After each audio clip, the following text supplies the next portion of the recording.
Alright, I'm back. Like I say, today is April the 8th. It's about 9:53. I just finished this up, took a little break here, but I got everything back on.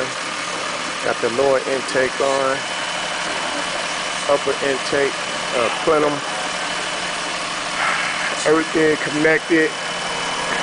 Got it running. Got the heater blowing, heat blowing good. There's no leaks. It's been running for a good while. Tomorrow I'm gonna drive it. They can come pick it up. That's how a job is well done right there. But yeah, it's a finished project. All right, peace out.